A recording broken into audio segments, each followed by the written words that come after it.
Միացյալ Նահանգները եւ Իրանը նախնական համաձայնություն են ձեռք բերել, որը նախատեսում է պատերազմի ավարտ, ԱՄՆ-ի կողմից իրանական նավահանգիստների շրջափակման դադարեցում եւ Հորմուզի նեղուցի վերաբացում։ Կողմերը փոխըմբռնման հուշագիր կստորագրեն Շվեյցարիայում հունիսի 19-ին։ Այնուհետև ըստ Իրանի արտաքին գործերի փոխնախարարի 60 օրվա ընթացքում բանակցություններ կանցկացվեն վերջնական համաձայնագրի շուրջ։ Քազեմ Ղարիբաբադիի խոսքով հուշագրի տեքստը վերջնականացնելու համար Կատարի պատվիրակությունը Թեհրանում 14-ից 15 ժամ բանակցություններ է անցկացրել։ Հուշագիրն առաջին հերթին ուղղված է ռազմական գործողությունների դադարեցմանը։ Իրանի միջուկային ծրագրի հարցը կքննարկվի հաջորդ փուլերում։ Ըստ Իրանի ազգային անվտանգության գերագույն խորհրդի պատերազմը եւ ռազմական գործողություններն անմիջապես եւ վերջնականապես դադարեցվում են բոլոր ճակատներում, այդ թվում Լիբանանում։ Իրանական մեհր գործակալությունը հրապարակել է հուշագրի 14 կետերը, որոնց թվում են նաեւ Իրանի դեմ ամերիկյան որոշ պատժամիջոցների չեղարկումը, ամերիկյան ուժերի դուրսբերումն Իրանի մերձակա տարածքներից, Իրանի ենթակառուցվածքների վերականգնման համար ԱՄՆ-ի եւ նրա դաշնակիցների կողմից $300 միլիարդ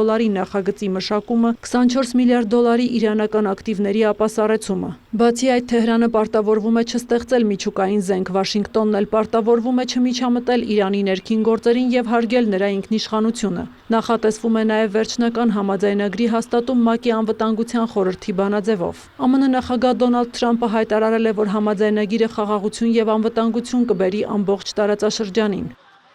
Իրանի Իսլամական Հանրապետության հետ գործարքը վերջնականացվել է։ Շնորհավորում եմ բոլորին։ Այսպիսով, ես արտոնում եմ Հորմուզի նեղուցի բացումը առանց турքերի եւ միաժամանակ թույլատրում եմ անհապաղ դադարեցնել Միացյալ Նահանգների կողմից ռազմածովային շրջափակումը։ Աշխարհի նավեր, միացրեք ձեր շարժիչները, թող հոսի նավթը։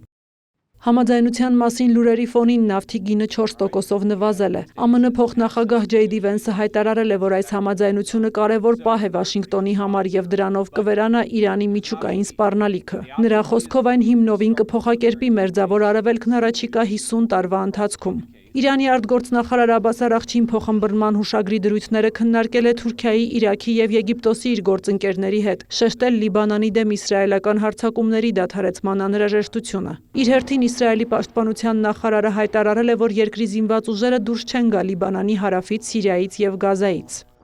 Վարչապետ Բենյամին Նեթանյահուն եւ ես վարում ենք հստակ քաղաքականություն, ըստ որի Իսրայելի պաշտպանության ուժերը կմնան Լիբանանի, Սիրիայի եւ Գազայի անվտանգության գոտիներում, առանց որևէ ժամկետի սահմանափակման, պաշտպանելու սահմանները եւ իսրայելական համայնքները ջիհադիստական տարրերից։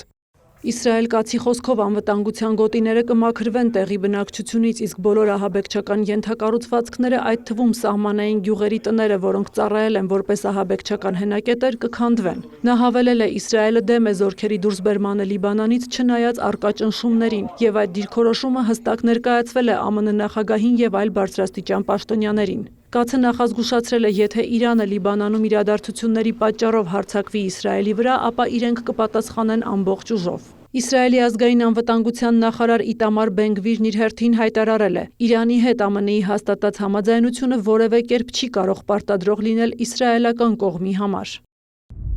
Թրամփի համաձայնագիրը մեզ ոչինչ չի պարտադրում։ Իսրայելը չի ենթարկվում Միացյալ Նահանգներին։ Մենք անկախ եւ ինքնիշխան պետություն ենք։ Ամեն անգամ, երբ մենք Իսրայելի անվտանգության հաշվին ենթարկվել ենք միջազգային ճնշման, մենք մեր արյամբ ենք վճարել տոկոսներով։ Ընդգծում ենք, մենք սիրում ենք ԱՄՆ-ին եւ շնորհակալ ենք նախագահ Թրամփին։ Սակայն Իսրայելի պետությունը բանանային հանրապետություն չէ։ Այս հայտարարությունների ֆոնին Ցահալը հարվածներ է հասցրել Լիբանանի հարավի մի շարք շրջանների։ Հզբոլահն էլ հայտնել է իսրայելցի զինվորների հավաքատեղիները եւ նրանց տրանսպորտային միջոցները թիրախավորելու մասին։ Միևնույն ժամանակ աշխարհի տարբեր երկրներ ու կառույցներ ողջունել են ԱՄՆ-ի եւ Իրանի միջև փոխըմբռնման հուշագրի համաձայնեցումը։ Ֆրանսիան, Մեծ Բրիտանիան, Գերմանիան եւ Իտալիան համատեղ հայտարարության մեջ ընդգծել են համաձայնության շուտափույթ եւ համապարփակ կերպով կյանքի կոչման, Հորմուզի նեղուցի առանց նախապայմանների վերաբացման կարևորությունը։ Երկրները նաեւ պատրաստակամություն են հայտնել պաշտպանական առաքելության միջոցով նպաստել առևտրային նավագնացության վերականգնմանը եւ ականազերծման գործողություններին, ինչպես նաեւ չեղարկել Իրանի դեմ որոշ պատժամիջոցներ։ Իրանը երբեք չպետք է միջուկային զենք ձեռք բերի։ Մենք պատրաստ ենք այդ նպատակով համագործակցել ԱՄՆ-ի, Իրանի եւ ատոմային էներգիայի միջազգային գործակալության հետ։ Մենք պատրաստ ենք վերացնել համապատասխան պատժամիջոցները՝ ի պատասխան Իրանի կողմից իր միջուկային ծրագրի վերաբերյալ հստակ ստուգելի քայլերի։ Մենք նաեւ վերահաստատում ենք մեր լիակատար աջակցությունը Լիբանանի կայունությանը, ինքնիշխանությանն ու տարածքային ամբողջականությանը եւ ամուր հրադադարի կարեւորությանը։ Եվրահանձնաժողովի նախագահ Ուրսուլա ֆոն դեր Լայենը ողջունելով ԱՄՆ-ի եւ Իրանի միջև համաձայնության ձեռքբերումը նաեւ նշել է, որ այժմ առաջնահերթությունը դրա արագ եւ լիարժեք իրականացումն է։ Նա հավելել է, մերձավոր արևելքում չի կարող խաղաղություն լինել, քանի դեռ Լիբանանը կրակի մեջ է։ Եվրոպական խորհրդի նախագահ Անտոնիո Կոշտան բարձր է գնահատել համաձայնության հասնելու համար գործադրված դիվանագիտական ջանքերը։ Նրա խոսքով Եմեն պատրաստ է նպաստել մերձավոր արևելքում երկարատև խաղաղության համապարփակ ռազմավարության առաջխաղացմանը։ ՄԱԿ-ի գլխավոր քարտուղարն էլ հուշագրի համաձայնեցումը կարևոր առաջընթաց է համարել հակամարտության խաղաղ կարգավորման ուղղությամբ։ ԱՄՆ-ի եւ Իրանի միջև համաձայնությունը ողջունել են նաեւ Չինաստանը, Ճապոնիան, Ավստրալիան, Նոր Զելանդիան, Կատարը, Եգիպտոսը, Պակիստանը, ԵՄ դիվանագիտության ղեկավարը եւ այլ երկրներ ու կառույցներ։ Սյուզաննա Չրաղյան, լուրեր։